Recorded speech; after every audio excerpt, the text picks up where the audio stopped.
see her yet.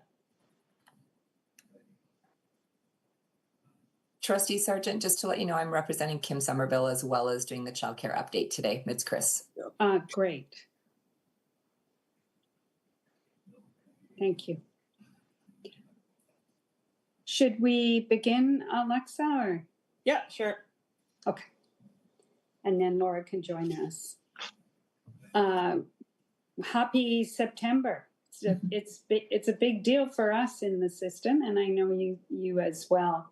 So it's hard to believe summer's over, but here we go. Beautiful weather.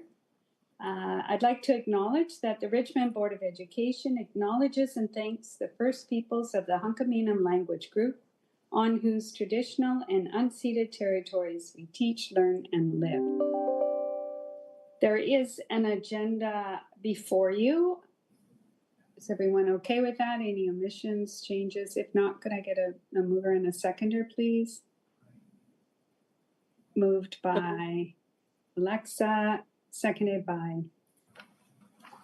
myself. So, thank you. Carried.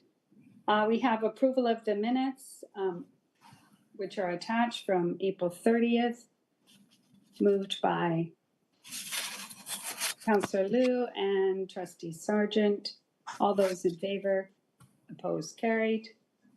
And we'll move right into the agenda. Standing items, 3.1, Traffic Safety Advisory Committee. And I'll pass it over to Sinelli. Yes, Sonali. Thank you so much. Thank Good you. morning, everybody. Thank you, Chair. Yes, my name is Sonali Hingrani. I'm the Manager of Transportation Planning and New Mobility at the City.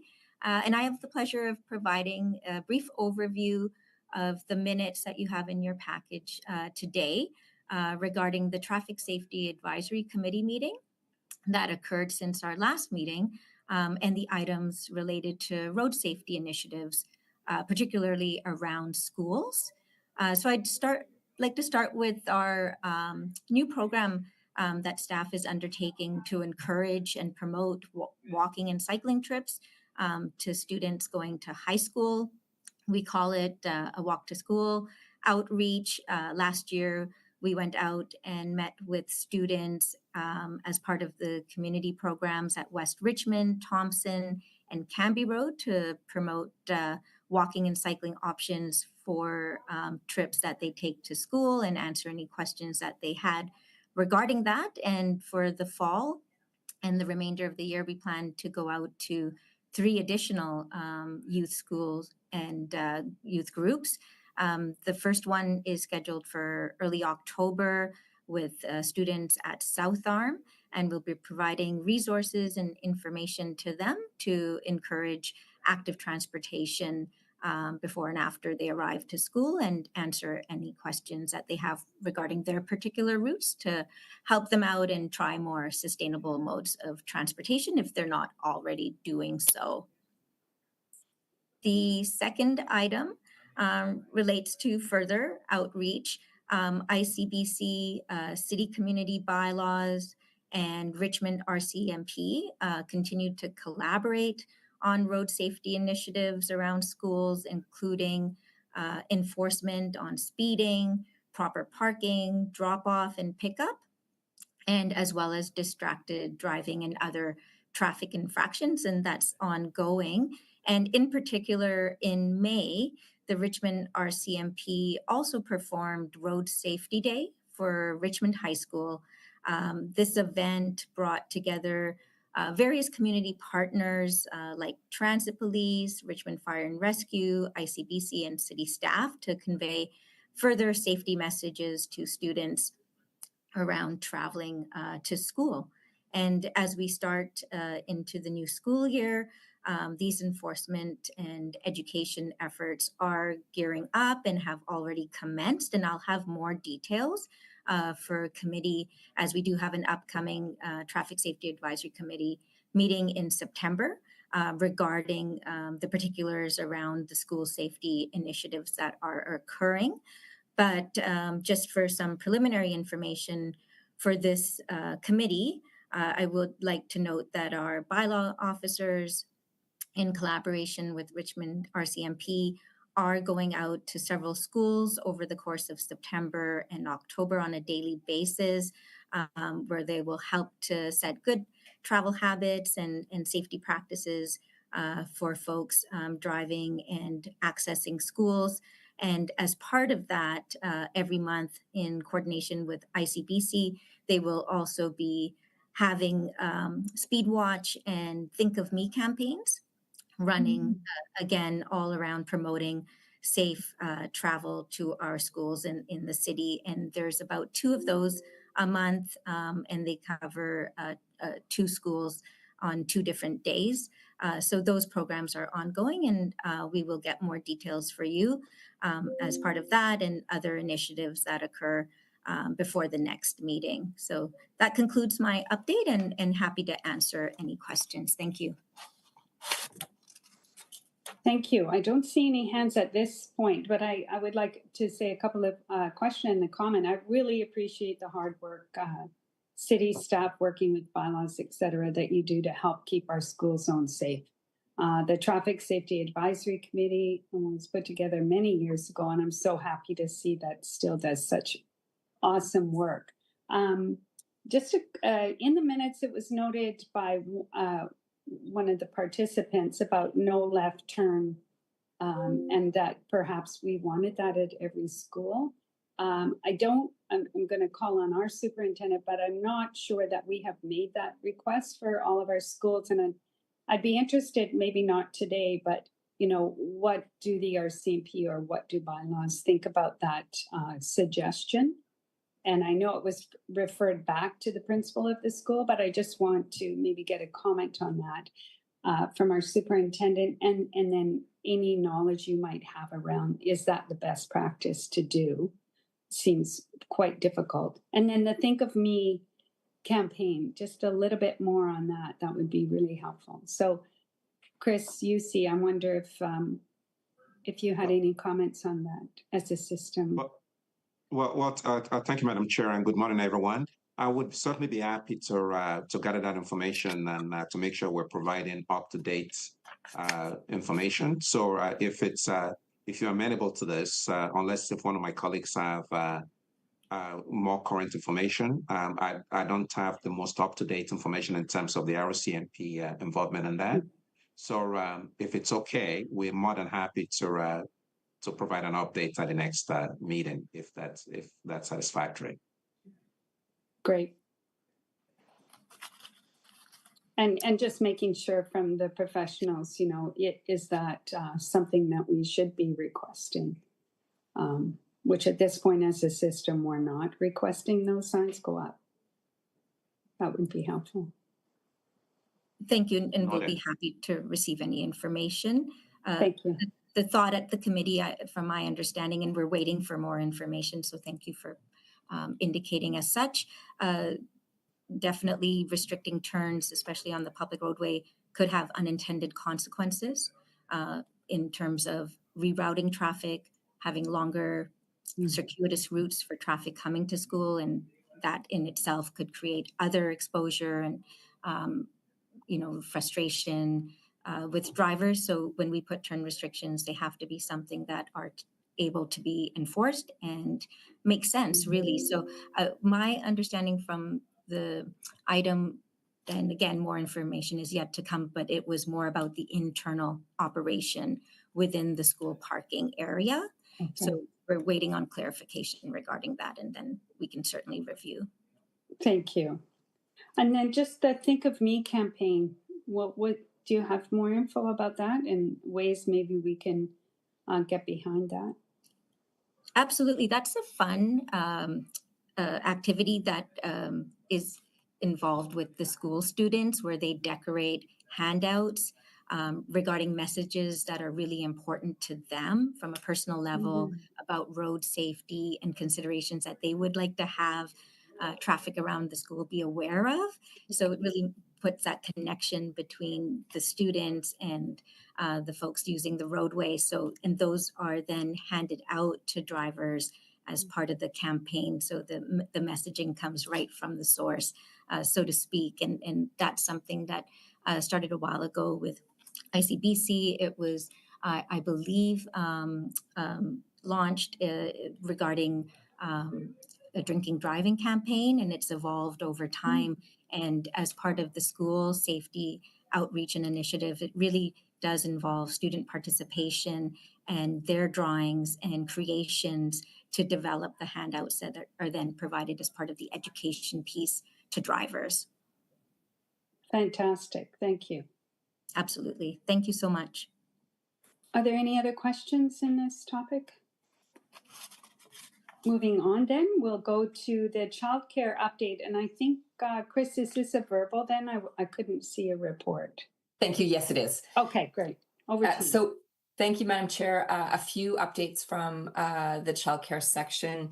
We had our Richmond City Council approved our new 2024 to 2034 childcare strategy at the end of December last year. And we have been consulting with the childcare sector regarding priority implementation activities for that plan, and are in the process of developing a more fulsome implementation plan to carry out the activities that are covered under that 10-year document.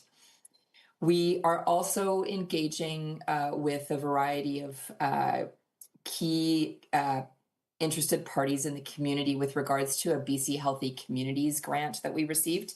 This is a project to develop business plans for the expansion of licensed childcare for school-age children in Richmond, with the intent to promote equity, to mitigate some of the concerning trends that we've seen with regards to children's mental health and well-being, and to obviously meet the childcare needs of additional families in Richmond. This project, we're very pleased to have the participation of Catherine Jewell and a representative of the school district's facilities team on the advisory committee that is leading this work, and are hoping to have a final report finalized by the end of 2025 with some distribution in 2026. And then finally, wanted to just provide a brief update on the Childcare BC $10 a day initiative.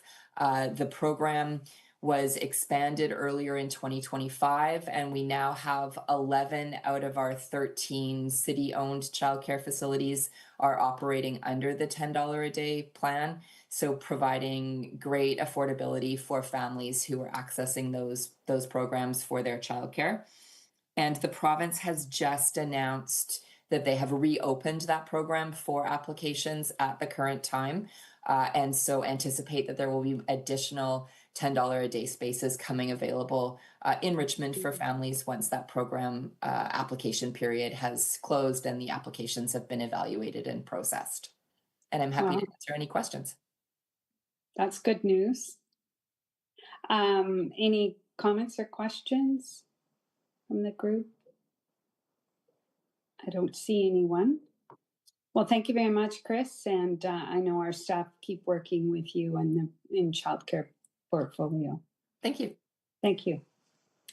3.3, Joint Richmond School District and City of Richmond Program Committee. And I'm not sure who's going to start. So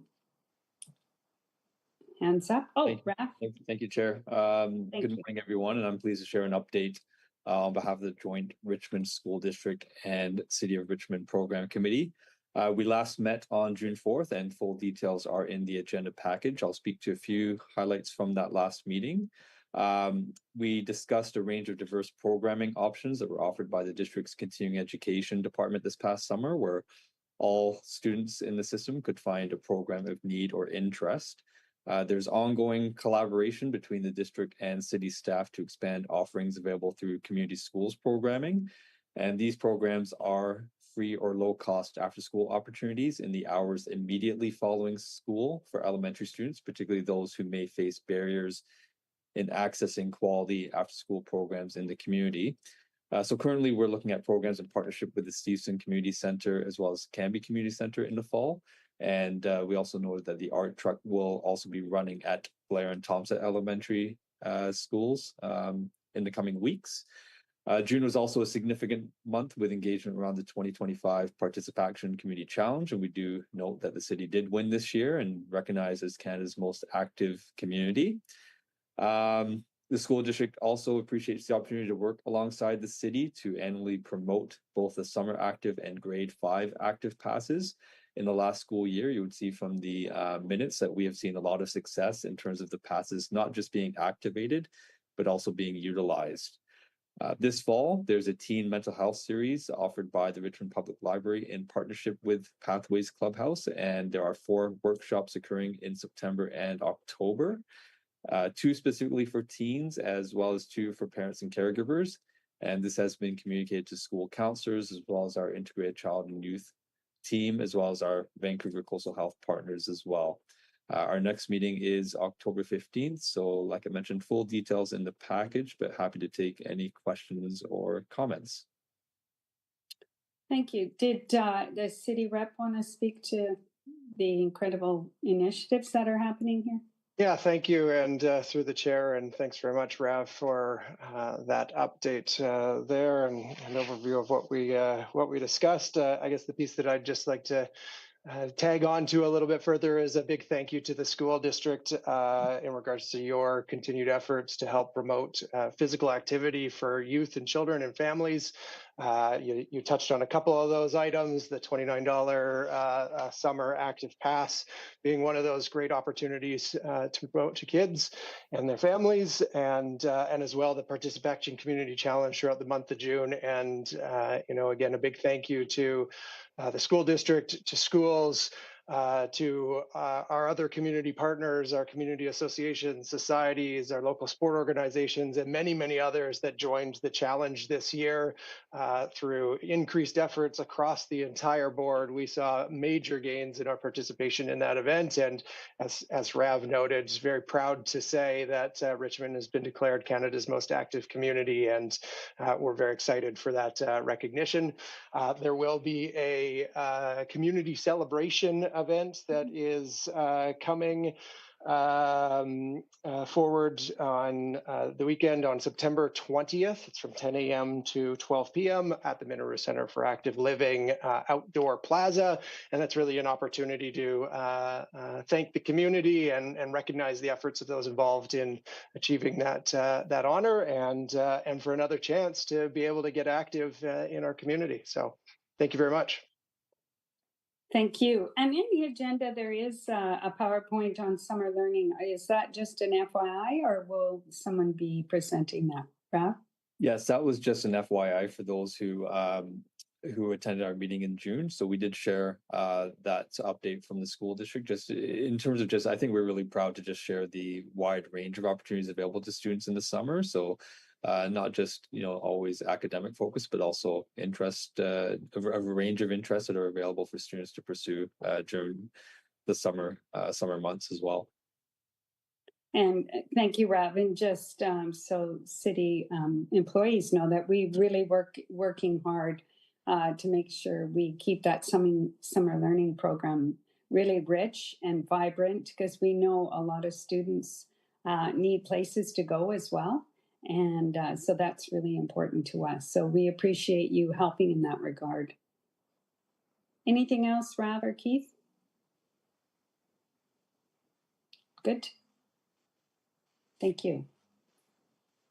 Okay, we're last agenda item really is future agenda items. I know counselors, you work through your EA and we work through our EA as well, and talk to each other's colleagues and make sure we have requests for any agenda items. But is there anything that pops up now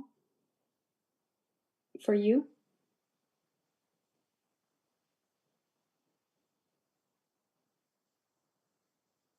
Thank you. No, but if I could just make a comment, we were talking about, sports activities for kids. I will just mention that tomorrow night is the Sockeyes home opener, and it's a really good family-friendly activity for people to do. And I think one of the people from the chamber was saying that they're working with the school board to try and get into the schools and offer free tickets to the students to get them to come out and to get them to be able to come out and enjoy a game, see something, join in the community, and really, embrace the Sockeyes. They've gone up to, I believe it's junior A or something right now, and so they're competing at a new level. It should be exciting, and like I said, it's family friendly. lots of parking available, hot dogs, beer gardens, things like that. They're really trying to make a go of something special and really welcome the community into it. So I think this is a good opportunity for people to get out of their houses, celebrate together, and experience sport, whether as watching or participating. And then I also wanted to mention that just for school boards notice, in case you guys don't already know, we're having the tall ship come in May. And so it's going to be 3 days in May between 1st and the 10th. So we're not exactly sure when, but it's probably interesting to the school board. You may want to be doing something, some programming around it, or not, or whatever. But and we expect tickets to go on board to be about $10 a head. So I'll just put that out there and let you guys know so you can plan or think about that and work with city staff if you're interested in busing into. It'll be in Gary Point Park, so it might involve busing some kids or other opportunities if people are interested. Yeah, I have questions on that, but Elizabeth, did you want to jump in here? Good morning, and thank you. I'll just add that the program is currently being evolved, and as in past, we would have a special program just for Richmond school students, and so we will reach out with more detail in due time. We're still negotiating the exact dates, but you are absolutely top of mind, and we'll be in touch with more details. Thank you. That was going to be my question because I recall last time they were here, I got to go with some students, and it was fantastic the way that you organized school tours, because it doesn't happen that often. So anything we can be a part of or help with, I know you'll work with our staff. Thank you. Councillor Galanders. Thank you. And yeah, that's a great update from Councillor Liu on the tall ships and the sockeyes. And as you definitely know that the Terry Fox Run is on Saturday the 14th, and I'm sure all the schools are doing something for that on their own schedules. I had something to bring up. It won't be for a future agenda item because it's actually happening this month, but I just wanted to confirm if the school board received the invitation from the Canadian Assembly of Narcotics Anonymous. They are having the recovery convention here in Richmond, September 26th. And on September 25th, on the Thursday, they're doing a community roundtable event. So they invited city councilors. I'm sure they would have invited the school board, Vancouver Coastal Health. There's 100 plus people RSVP'd so far and groups coming. So it just would be great if somebody from the school board was there as well, just to ensure that there's a connection to the recovery community for the schools. I know that when my late 20-year-old stepsons were in high school, panels from AA and NA would come into the schools and talk about, if they're ever in trouble, that recovery is an option. And now the only talks that I think go into the schools are the harm reduction talks. So I think that there should be both. Personally, but anyway, it could just be really educational to see that resource in your community. So I don't know if you want me to share the screen or if you have it, but thank you. I'm not aware of the event you're speaking about as a trustee individually or as a board. So I'm not sure if our staff could speak to it if they're aware of the conference that's happening. Raph? Thank you for bringing that to our attention, Laura. In our area where we're used to receiving communication about certain events, I'm not aware of receiving anything regarding that event. Okay. To date. Well, maybe I can email it out, and there's no payment or anything required. They just want an idea of numbers so they have enough chairs. And I think some of our staff is going to be going. So yeah, if you could work with our staff and just send something over. Yeah. To the normal processes, and then they'll filter it out to us and then to their staff. So I guess that would be over to you, Chris, then, or Rav. Okay. To Chris Duggan and Rav Johal? Chris, UC. Sorry. Chris UC. Okay, wow. I'll send it to you guys. Okay, thank you. Thank you for bringing those up. Yeah, you're welcome. Okay. Any further items, suggestions? for next time? Well, again, we have processes to make sure we hear those. There is no new business arising, and our next meeting date is set for November 5th at 9:30. Is there anyone prepared to move adjournment?